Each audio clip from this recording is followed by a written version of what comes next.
already seeing her posted outside of mid and now creeping forward towards Suzu. And it's starting early. Suzu finds one onto Ness and is able to TP away from that one. A slow contact push from Smurfette all the way down and does not commit forward off of her relay bolt. Well, right now we still have Roxy waiting to activate that mid lurk. There's a tripwire she has to get past, so maybe waiting for her teammates to kill Suzu. Trip is broken, and Suzu is just smashing Guild right here. Absolutely insane. The suck over in B-Link too. Kurumi plays off of it perfectly.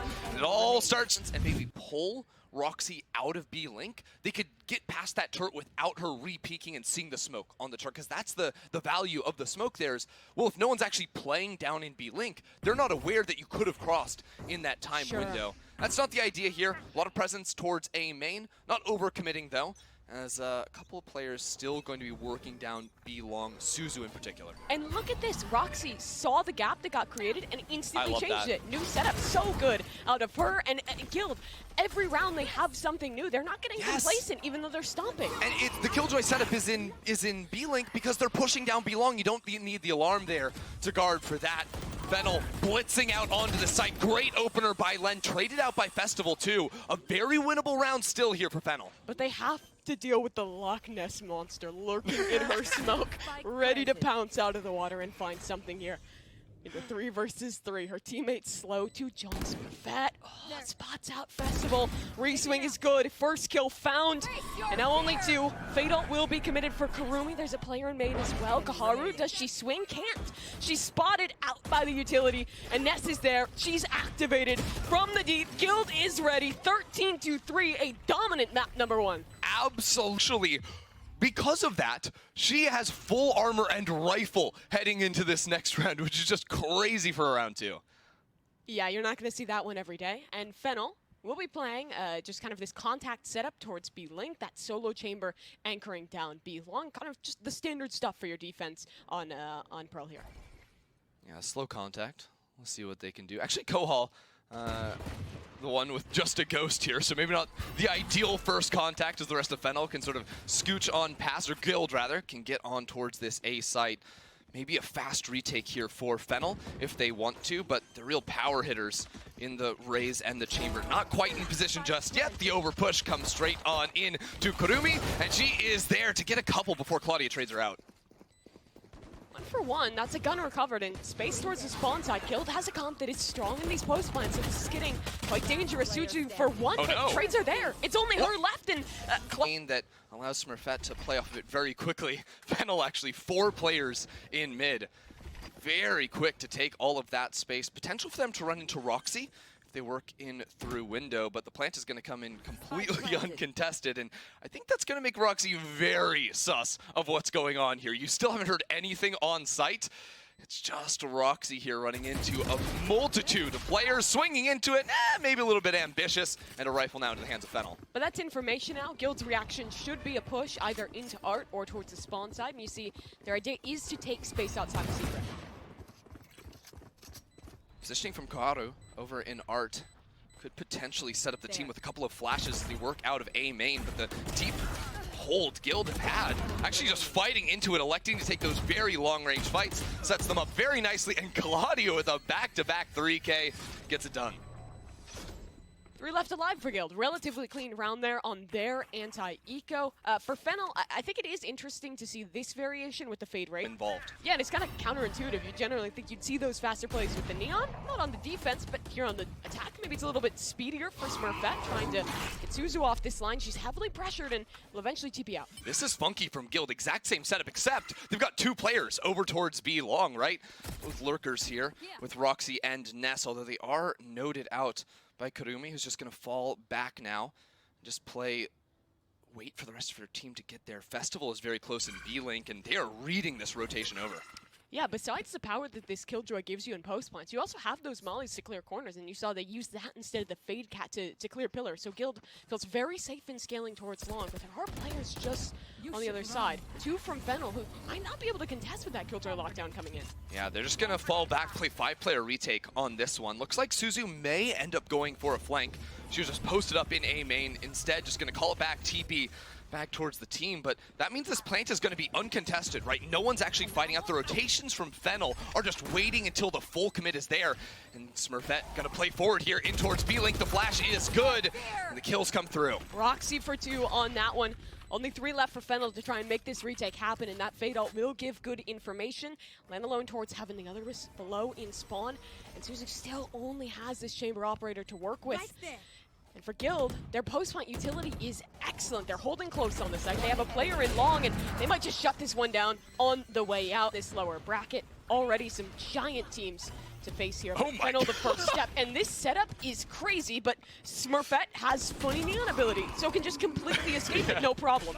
Just running through all the utility there. I'm actually glad we saw like the top-down MOBA view of that one to see all the abilities going down. As Kurumi with the push-up with Suzu is able to pick off Ness, and that creates so much pressure now for Guild. They've been able to make it into Art, and unbeknownst to them, there's actually no one on the A site. You also had this insane walk-up from Smurfette. Got 0 HP, 10 HP, technically. But with a chance to just backstab Koharu in deep connector. If she decides to go underneath, she may just give up on that and instead fully clear the backside, which would be unfortunate because all of a sudden this insane flank doesn't actually give you that value of a kill. But what it does give you is spawn control. They can plant for this space and hold on to it. That will be the decision for Guild. A good choice with this player disadvantage in their post plant. Okay, so what's it going to be? There's still an alarm bot. I believe Roxy should be in range of that one, and yeah, Suzu is going to call off the late A main flank. The entire team now geared up to push in towards Art. That's going to be really hard to break out of. Claudia actually wanting to take a fight early here, finds 2 for it. Festival back on the trade. Only 1 rifle available now for Fennel, but they'll scale quickly into the site. Work into Art to potentially flash through double doors to catch Kurumi off guard. It does seem to be that fast Art play, but Festival ready for it. Swings ahead of Smurfette's slide and gets an opener for Fennel. Yeah, playing in front of the concuss right there, definitely necessary. Now, there's still 2 players in mid, so Ness going to walk in, pop the smoke and the suck to guarantee they could break a potential tripwire if it were there. Unbeknownst to them, it was actually over to the B side of the map, but Guild, even in a 4v5, do feel a little bit locked into going for an A hit. The concuss is good onto Festival. Oh no, Anya able to catch her straight off guard, and now all the options to burst into the safe site. Yeah, Claudia just contacting out. There's 2 players trying to fight from Art. It's successful, but they don't expect Claudia. Only 1. Roxy needs to trade. She does not have the chance. Now a 1 versus 2. Both positions noted a batter, but despite what you might think with the Killjoy in the mix, I would say Guild's comp does lean more heavily towards the attack. Yeah, it is interesting, right? I think Killjoy gives you so much control over mid. A very different setup for Guild, even in this A pinch, a much slower approach. Smurfette sort of holding hands, not handing holds, with her teammate as they work over towards Art. Still very slow, not instantly executing off of this as both ultimates come on through. Everyone's concussed. Finally, Smurfette pushes through and is not done just yet. That's and 2. Another stun as well. Excellent out of Smurfette. Site is that of Guilds, and Fennel don't have a lot of space from which to stage this retake. They've lost Art control. The spike is planted open, but Suzu might look to change it. 2 kills for her, only 1 left standing in the link, and she needs to take this fight as well alone for the moment. In the backlines 2 coming through, but she's not ready for Anya. Now a 2 versus 3, and that timer is taking a smoke in their face. And Fennel yet to find a way out of it. Ness has a crossfire with her player in Art. Another star is available as well. I mean, the odds are just building against Fennel here. And if she can ult these players towards long, her teammates can swing on site. Maybe they can build something of this. Look at this push from Kurumi, just playing inside of the smoke right there. Is scouted out by the dog, and actually the ult on the flank, just like you're talking about. Koharu coming around the corner is able to find a big kill. All of a sudden, the round's starting to get real awkward for Guild. This is messy. Festival able to find a 3rd before she falls. It's just Anya, and she only has 20 seconds to work with. Knows that Koharu is still holding in long, but I'm not sure if she's aware of Lun's positioning. 10 seconds, she has to expedite this one, and that clock might just be her downfall. Tap on the spike, ready for the second player, isolates the duel, and now a safe position to plant. So nicely played from Anya. Has the fault line just returned. But she wants this fight early. She knows Koharu is low. She knows she can win this. For them, so happy to get close, but the way Guild have been playing, they are just stacking these rounds up. You should run. Another one of these Killjoy ults has been earned for Roxy, and Suzu's just pushing towards long, trying to make something of her positioning, doesn't get anything for it. Instead, this will likely just be Guild with a free site here. Well, no, they really like these fakes. It looks, it is a free site. They have taken the site with 2 players, really just 1. Never mind, not a fake. But Yeah. wait a minute, this could actually get weird. Festival, again on one of these fast flanks. Here's these rotators coming back. And that might trigger her teammates to tuck in, wait for the flank. But Ness, so aware, 2 rounds in a row where she's done that. It's actually ridiculous how this works out. Roxy with the timing, pushing into connector as well. It actually pays off for them, not instantly taking the site because of the confusion that Fennel have. It's like, wait, is it a fake? They should be on site, but no one's planting. What's going on? All of a sudden, you hear multiple players rotating through CT, and yet they're also in your spawn. I don't know. It's just so chaotic to think about for Fennel. What exactly is happening in all of these rounds, and Guild are going to be able to take a 7th. Yeah, Fennel just going to be forced to save in this one. Already a lot of momentum. Definitely. And you know what? I feel like everyone yesterday saw all the Fennel dancing. Okay. Right? Like, we were actually out in the audience. They were having a good time. We were sort of dancing with them. It was you know, fun. it was a whole lot of fun. But the problem with dancing, if you've ever, gone, DJ on or something, you got to warm up into it. Okay. You know, right? You don't just instantly. But maybe there'll be something more in this round. I Anya don't does know. have ult, though. They're about to zoom into the site. There is no safe area on this map whatsoever. Gaharu is just sort of tucked back in the secret, has somehow survived his festival, trades 1 for 1. And there's another one of these flanks wrapping back through in mid, but it will just be Roxy taken down. Claudia falls as well. Smurfette needs to work her way in and try and take a fight here, even the odds, but she's getting hounded down by this utility. Doesn't matter. Run and gun the fade away onto the Astra player. And now only 3 left. Look at the guns, too. It's a tour de force, but it's fine. If you find the right angle, Nets is down, Smurfette spotted, and Suzu just doing it all. Oh yeah, closing out the round with a couple of op shots to get that one done, but also I think overcommitting into any area. Right now they're just zooming into B-Link, but still not necessarily fully sending it towards this B site as the spike does tempt down long. Okay, I mean, Ness. huh? The wide swing from Ness just clothesline Suzu. Operator versus Astra with a Vandal, and somehow the Vandal's winning that one out. Down long.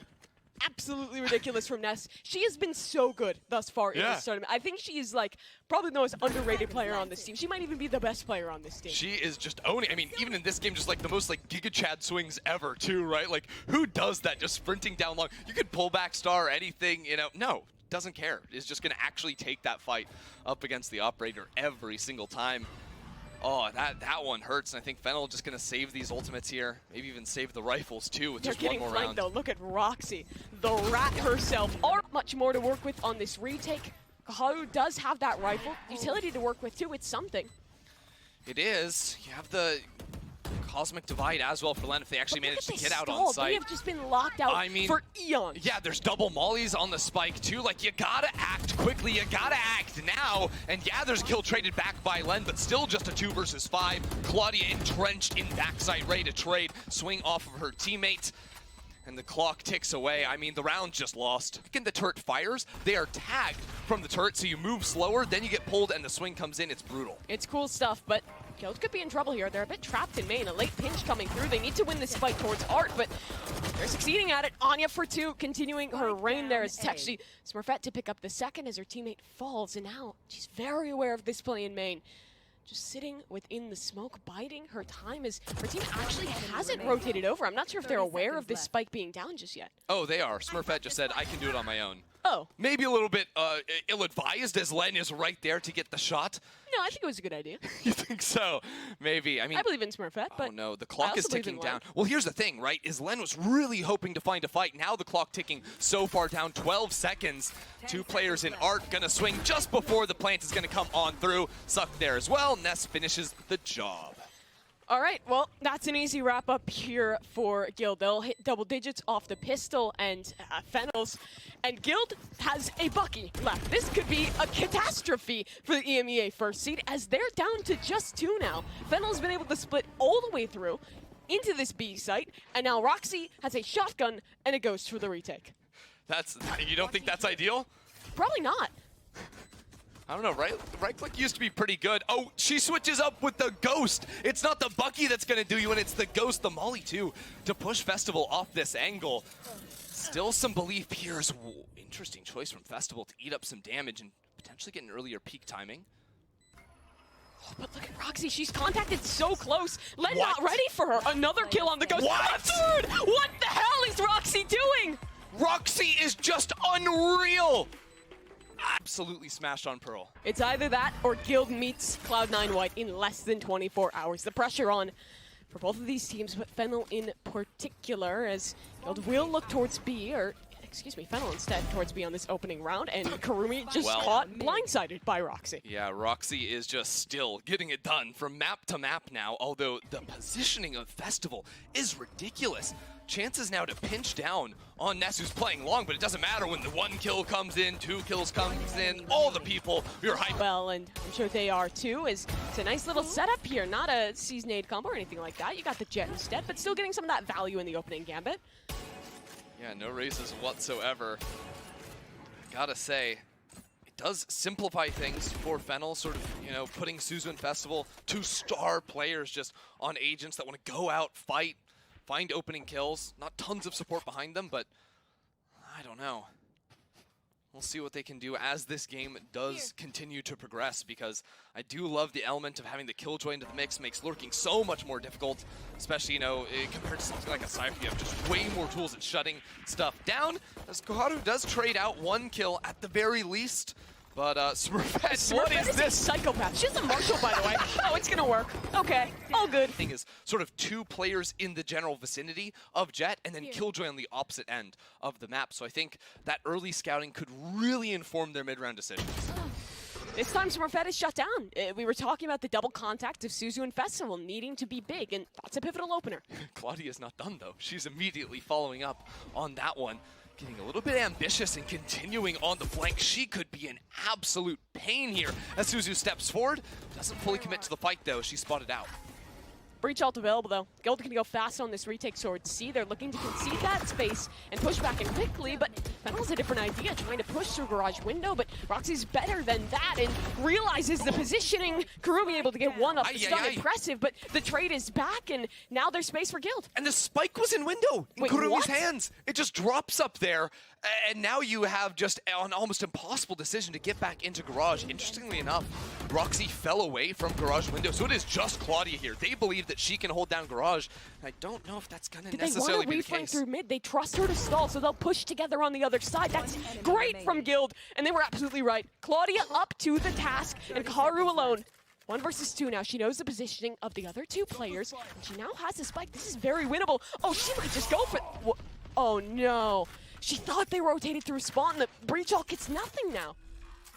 Absolute confusion off of that one too, and now they know where the plant is going to be. They know exactly where Koharu is going to come out from and peek them as all the utility comes down. I don't think Koharu knows where they are, but gets 1 kill, a chance for the 1v2. Except it's in the lower bracket. Yeah, definitely not what everyone had on their prediction cards in their pick'ems or whatnot, but still work to be done here on Haven. 2 big ultimates, I think, for Guild to try and secure this round. Roxy could potentially just throw that lockdown in if there's going to be pressure, but nah, she wants to fight. She wants to hunt. Festival is on the board, and now they can pinch into sight. Run and gun and dash forward. Nest down, though. Trade good from Suzu, so a C site taken. Festival's always dashing forward. It's absolute madness. Still big numbers advantage for Fennel. Big meaning 1. That's a sub. It gets the job done. Yeah. It could be big with Smurfette, just the operator to try and get this retake to happen. Guild committing the ultimate for it. Well, he's actually gonna only connect onto 1 here. Smurfette it's over to that Vandal. Hunt is there, broken immediately. Karumi as well. Still no ears, stuck on default. Swing coming through. Guild is here, and 2 players on site are down. Garage Still flank. Len alive, and there's a flank coming through. An Astropole, that can be first contact. Not coming through just yet. Smurfette is holding. Gets it to half. 1 versus 2 now. She can try and isolate these duels, but it should be possible. Oh, not quite. Absolutely insane. I think Fennel...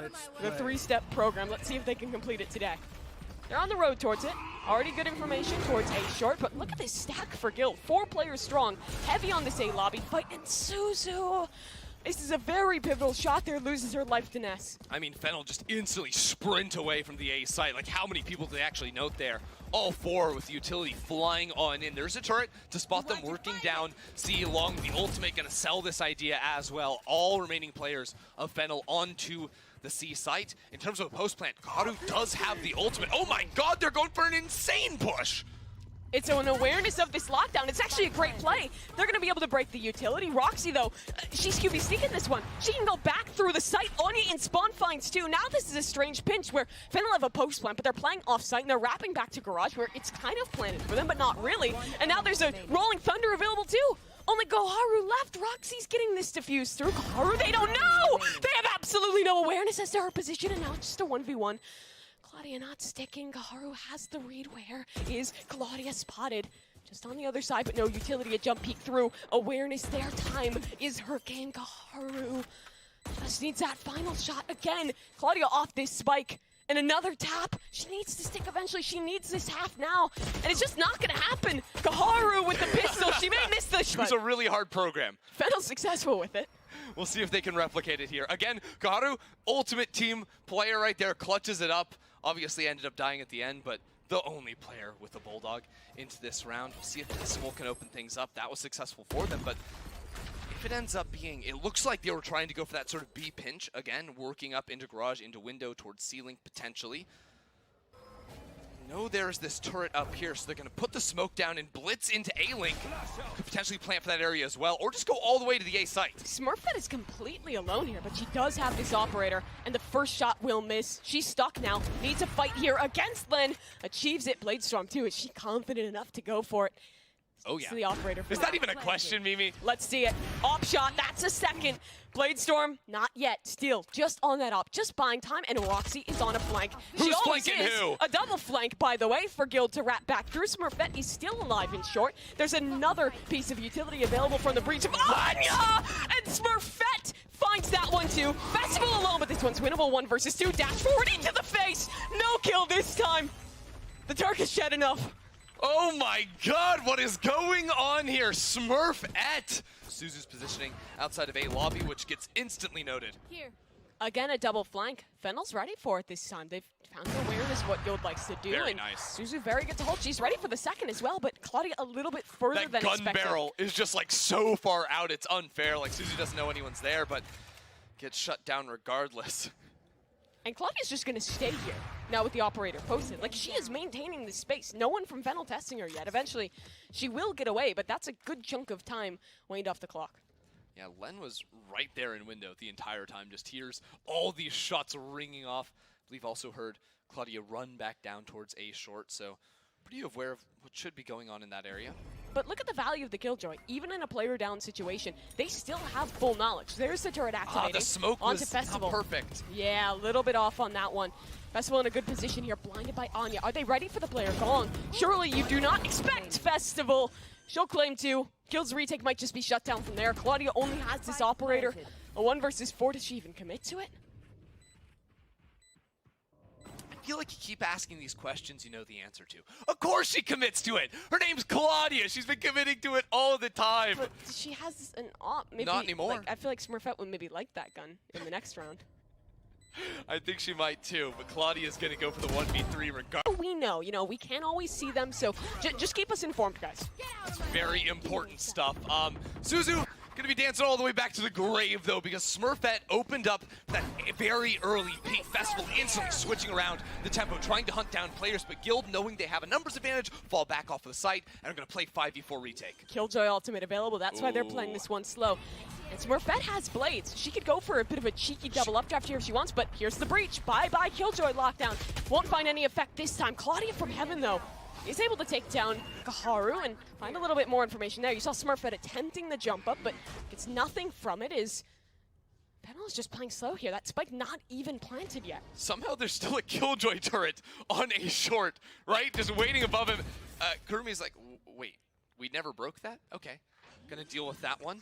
Len playing down A short. No real position for Festival to have a trade, so important she finds that early peak. Towards heaven though, Claudia waiting to jump out, well timed on the smoke fade. It's only Kurumi. She's C long, no one to intercept them too soon from Guild, apart from Ness. jump peeking that angle. Festival's going to hear that, and that might de-incentivize her from going for the peek. Tried to get the timing on that. It was, as the jumps were fairly consistent, but no dice. And if Guild's been doing their homework, they should know that Fennel loves these contact pushes. They do it so often on their defensive side. I hate that. Festival, fun fact, Festival, Korean player on this team, does so much to actually learn the Japanese language. Definitely doing her homework on that one as she opens up with a kill. 2 instantly traded back with Guild going for a very Fennel-like play, looping through ceiling to the back of C. Yeah, but Festival's still alive. You were talking about her, and she's making damage, but it's only been her to find a kill thus far. Now alone. On the back of B side is Karumi, and that's a big kill onto Claudia, even 2 versus 2. And Guild playing their post plant from the defender side in spawn, as Fennel is actually having to retake, claim the space in front of them, and then wrap back around to fight. The thing is, Anya has the fault line available, so I think Fennel need to move a little bit quicker here. And Festival head turned the wrong direction. Fault line. Yeah, I'm gonna wait for, you to over push, and then I'm gonna pick up your gun and say thank you very much. The same turret placed down in mid is smoked off for now, and with Len falling on back C, that is just so brutal. No chance for smokes. Makes hitting these sites way too easy, I think, for Guild. Festival hasn't been spotted in this close corner yet, but Guild should be suspicious this is a possibility. Yeah, that's the thing. With the turret being broken, I don't think Guild necessarily have to refight into mid. That will be the choice with 2 players, so chances potentially to swing off and trade. If Roxy just wins the opening fights, though, there's not much you can do, as Kaharu's positioning has been given up, though, that to stun return. Is so good. There was a suck put down on the ground, too. Like, the utility from Guild is instant. That is not easy to go into star form, put that one down in as little time as Ness required. It's not like both those players were ready. Okay, we're going to fight mid. We're going to have our utility ready. They were scaling C long while all that was going on. Hear the comm from their teammate and instantly react. Such good work from Guild. It's also like, that's like not like a practice thing or anything like that. That's instantly reacting to the information on the map and making the decision off of that. And it shows the quality of the team's communication and just their coordination together to make something like that happen so quickly. It's those little details that make a team like Guild good. Yeah, it's those little details that let them beat G2 and finally remove them from the throne in EMEA. Suzu, though, speaking of players that can dethrone, 1 versus 2 now as the clock continues to tick down. A couple of good kills can make the highlight reel, but not make a round win. You have to do more. You have to make it happen, because Fennel just seemed to guess wrong. They went for a lot of these stacks on the ecos, on the half buys, but they just don't get it right. Guild, 5 players working down C here. They're going to use the ultimate to get on through, but it belongs to them entirely. And it's just going to be this retake for the side of Fennel. Only 1 weapon to work with. If Festival does get a kill, she'll earn her Blade Storm. Maybe something to try and convert through off of. The speed of this retake got to come in quickly. Again, long trek for them to get over here, and all 5 players coming to the same position. They work through a garage player, but Roxy is there, ready to go for the re-swing. Suzu versus Roxy, that could determine how this round plays out. Roxy finds the first, but Festival's flying out onto the site, doing a 360. Claudia is there. This Festival finds a couple, coming around the corner, though, shut down. But it's his time again. This round has already slipped too far. The utility has been so good for this team. Is the line of defense. Sees the head, gets the shot, 5v4. That is big out of Suzu. Can they do more? Guild have the site. This is where Fennel have to expedite. Always so slow in the retakes. Always waiting. They can't let that happen here. They can't. And yet, they need Festival to rotate on over. Koharu does not have an ultimate, but Kurumi does. Options here, but Smurfette is going for this maniac push into ceiling, but is shut down. Anya is in the smoke as well, does not get anything. Claudia tries for more, but it's only Ness. 1 versus 4, Astra Star available, pull for first contact. And a tucked in position down long. This should not be possible. There shouldn't be a world. An aftershock in her face, no safe haven. She'll still find one, but it's nowhere near enough to win the round. A start for Fennel with their 5th. Claudia spotted on that one, and they don't really have the information tools to know that it isn't a B hit coming in, right? That's the weakness of the chamber, so luckily for them, that hasn't been tempted from Guild just yet. Just breaking the tripwire, again, removing information from Fennel. B and Garage completely open in their minds. Look at Festival, though. She is pushed all the way into this close corner outside short. She has practically no support in this setup. Yeah, I mean, you just stick the gun in the wall to hope they don't clear you perfectly coming around the corner. Dash activated. Can she get one? Oh, no! She's whiffed it. She's flubbed it. Festival down. Guild might just have the A site now. Absolute heartbreak for Festival. Fennel gonna go back, regroup, try to retake with 4. Koharu has the Rolling Thunder. That is their best bet to get something going here. When do they activate it? Now is the call. Suzu gets hit by it. They can't retake. They have to stop. They have to stall. The ult's completely nullified now. I mean, there's a C's there as well. How do you get out? Len finds one, but there's no one to trade as she falls down from heaven. Lockdown has been destroyed. It's something. Ness down Suzu on the swing, but Claudia defending the site all